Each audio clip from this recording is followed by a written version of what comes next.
19-year-old Christina Lynn Castiglione lived in Redford, Michigan with her parents in 1983. Christina graduated from Redford Union High School and was active in sports. She was not married, but had a steady boyfriend. She was employed by the Detroit Edison Company as a clerk in the research department. On March 21st of 1983, Christina was reported missing by her mother in Redford Township, about 15 miles west of Detroit. 8 days later, on March 29th, the Livingston County Sheriff's Office found Christina's body in the Oak Grove State Game Area, a park in nearby Livingston County's Deerfield Township, after a tip. Christina was partially clothed and her body was in a remote wooded area. Detectives found evidence that she'd been strangled and assaulted. During the autopsy, the medical examiner found male DNA that was collected and preserved. The samples were later entered into CODIS by the Michigan State Police Crime Lab in the early 2000s, but a suspect was not identified at that time. In March of 2022, the Sheriff's Office applied for and received grant funding through Season of Justice to conduct advanced DNA testing on the samples taken in 1983. Season of Justice is a nonprofit organization dedicated to funding DNA testing on unsolved cold cases. In May of 2022, DNA evidence from the case was sent to Othram Inc., a private forensic laboratory in Texas. Othram scientists use forensic-grade genome sequencing to develop a comprehensive genealogical profile from the DNA of an unknown suspect, which returns leads to authorities. The investigation led to the identification of Charles David Shaw. His identification was confirmed by 3 separate familial DNA comparison tests. Shaw, who lived less than 5 miles from where Christina went missing, passed away in November of 1983 of accidental asphyxiation.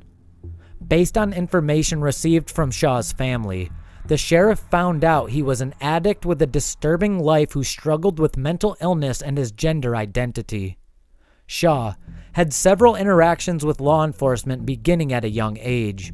One such interaction resulted in his arrest in 1981 for the attempted abduction of a woman from the Fowlerville McDonald's parking lot.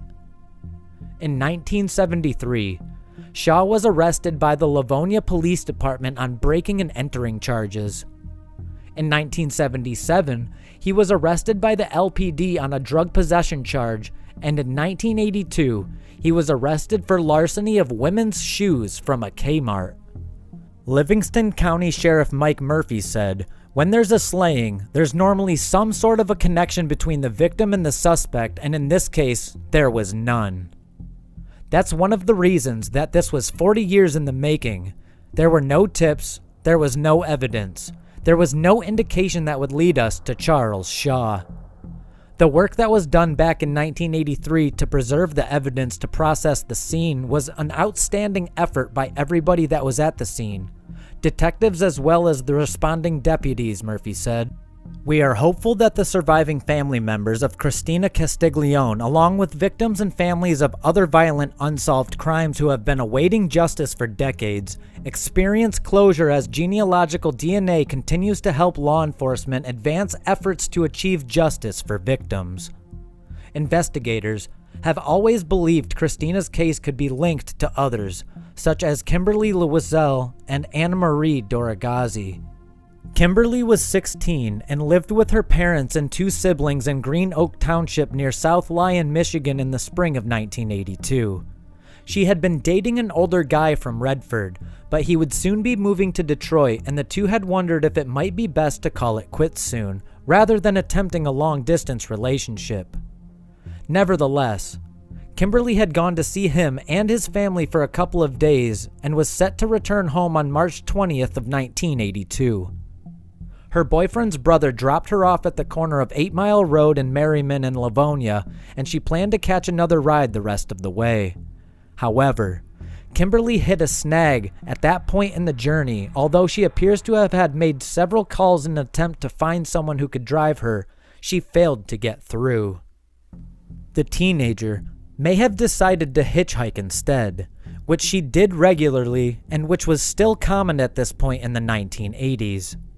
At around 6:30 p.m., an acquaintance spotted a girl matching Kimberly's description in a faux fur jacket and jeans in Livonia, but this was the final sighting. After this, she disappeared. It wouldn't be until April 14th of 1982 that Kimberly's body was discovered. She had been assaulted, beaten and strangled before being dumped in a wooded area off a trail at the Island State Recreation Area in Green Oak Township.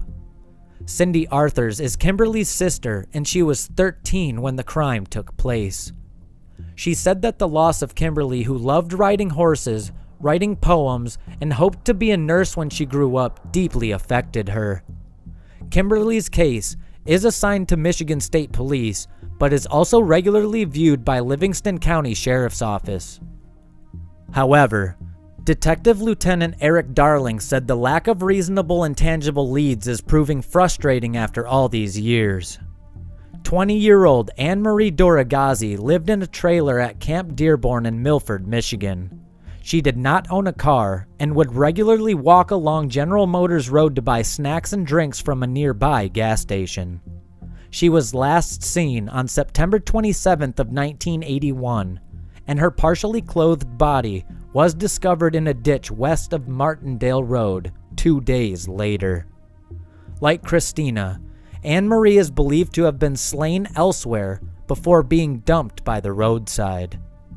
Livingston County Cold Case Team can be reached at 517-540-7880, while Oakland Sheriff's Investigative and Forensic Services Division IFS Cold Case Unit is available via 248-858-7155.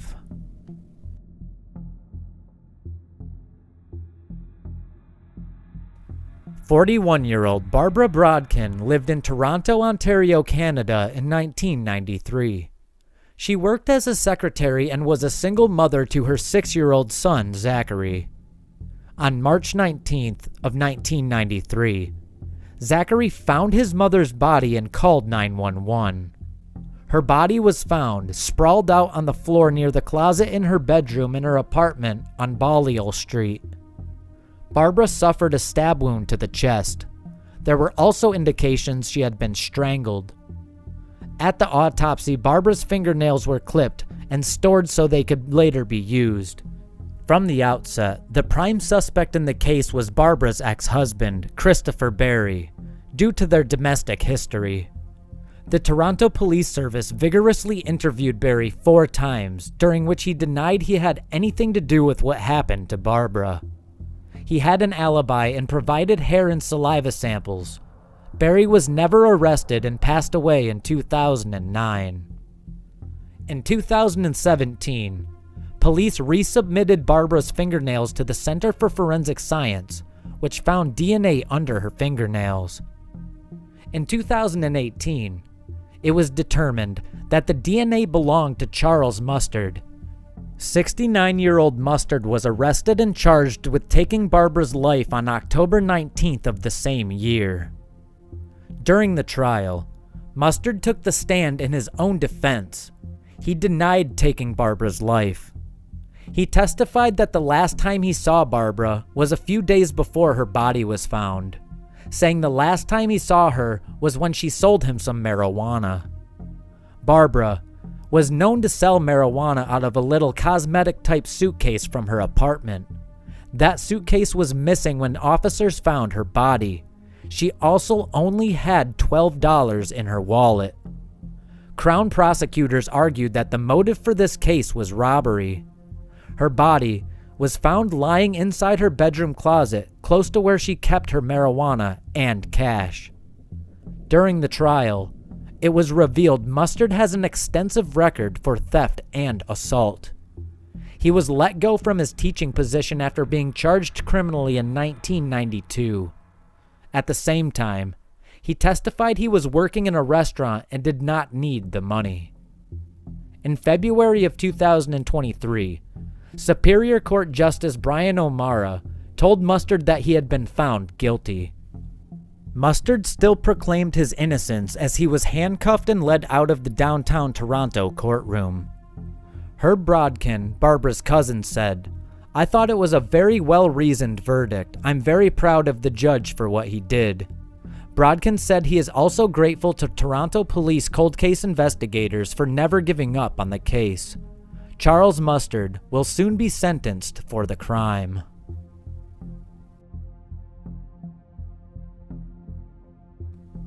More than 2 decades ago on New Year's Day of the year 2000, officers with the Lake Charles Police Department responded to a shooting at about 2:30 a.m. at the Dollhouse in Louisiana. There, they found that 3 victims, Lashonda Harmon, 24, Shonda Woods, 24, and Alan Babineaux, 27, suffering from gunshot wounds. All 3 were transported to local hospitals for treatment. Nearly an hour later, Alan Babineaux succumbed to his injuries. Lake Charles Police Department Deputy Chief Franklin Fondell was one of the first officers on the scene. "I was a patrol officer here and happened to arrive on scene that night. I did the initial report of how chaotic the scene was." Fondell said the shooting was a result of multiple altercations that took place inside the Dollhouse. Fondell said fights escalate to a larger confrontation in a parking lot where shots were fired into the crowd. In 2000, the investigation was turned over to the Violent Crimes Task Force. They were unable to identify the culprits and the case went cold. In January of 2022, the Calcasieu Parish District Attorney's Office contacted LCPD in hopes of reopening the case. Fondell said, "Reopening the case stemmed from the Babineaux family's consistent efforts for closure." In response, an investigative team was formed composed of Fondell, Major Kevin Kirkham, Detective Sergeant Willie Fontenot, and crime scene technician Kristen Howell. After reopening the case, the team independently reviewed all existing case files and evidence. Additionally, they decided to revisit the crime scene to reconstruct and re-examine the incident. Fondell said the investigation has been a wide-spanning collaborative effort. After their independent reviews, all compiled evidence was examined alongside the Southwest Louisiana Crime Laboratory and the Calcasieu Parish Coroner's Office. Before being submitted to the Louisiana State Police Crime Laboratory for additional forensic testing, this process took about 1 year. On January 17th of 2023, arrest warrants were secured for 46-year-old Marvin Dondre Kyer of Douglasville, Georgia, and 49-year-old Terrence Lee Malvo of Sulphur. LCPD investigators and Sergeant George Miller, LCPD liaison with the U.S. Marshals Service Violent Offender Task Force, contacted the Douglas County Sheriff's Office to inform them of the active arrest warrant. The arrests took place on February 1st of 2023. LCPD investigators Sergeant Miller, the U.S. Marshals Service Violent Offender Task Force, and the Douglas County Sheriff's Office apprehended Kyer in Douglasville. Fondell said he is grateful for the chance to close this case, especially for the sake of the family of the Babineaux.